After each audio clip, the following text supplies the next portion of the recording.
Hello friends, welcome back to healthy lifestyle. இன்றைக்கி வீடியோவில் நாம் எதை பற்றி பார்க்க போகிறோம்னா, கீரையை விட அதிகமான இரும்பு சத்து கொண்ட சில சூப்பரான உணவுகளை பற்றி தாங்க நாம் இந்த வீடியோவில் டீட்டெயிலாக பார்க்க போகிறோம்.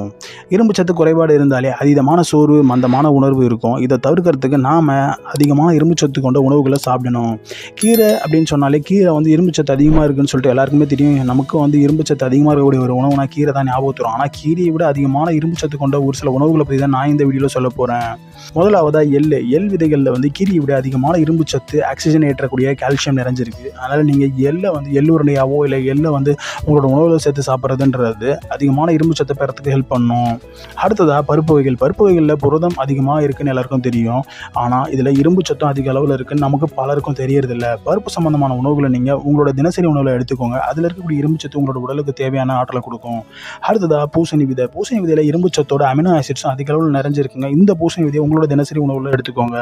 அதுக்கடுத்ததாக டார்க் சாக்லேட். கொக்கோ அதிகமாக இருக்கக்கூடிய டார்க் சாக்லேட் இரும்பு சத்து, அதுக்கப்புறம் ஆன்டி ஆக்சிடென்ட் அதிக அளவில் கொண்டு இருக்கக்கூடிய ஒரு உணவுங்க. அதே நேரத்தில் சாக்லேட் அதிகமாக சாப்பிடணும்னு நான் சொல்லலை. முடிஞ்ச வரைக்கும் நீங்கள் டார்க் சாக்லேட் எப்பயாச்சும் சாப்பிடுங்க. இதில் இருக்கக்கூடிய இரும்பு சத்து உங்களோட உடலுக்கு கிடைக்கும்.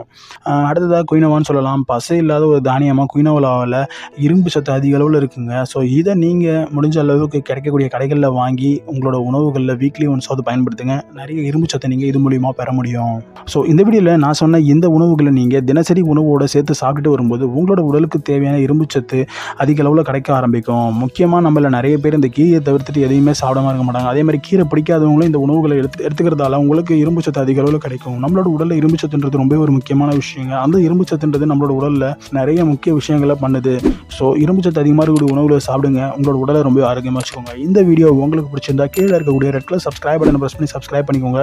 கூடவே பக்கத்தில் இருக்கக்கூடிய பெல் பட்டனை கிளிக் பண்ணிக்கோங்க. இது மூலமாக நான் போடக்கூடிய வீடியோஸ் உங்களுக்கு ரெகுலராக நோட்டிஃபிகேஷனாக வந்துகிட்டே இருக்கும். நன்றி, வணக்கம். மீண்டும் அடுத்த வீடியோவில் சந்திப்போம்.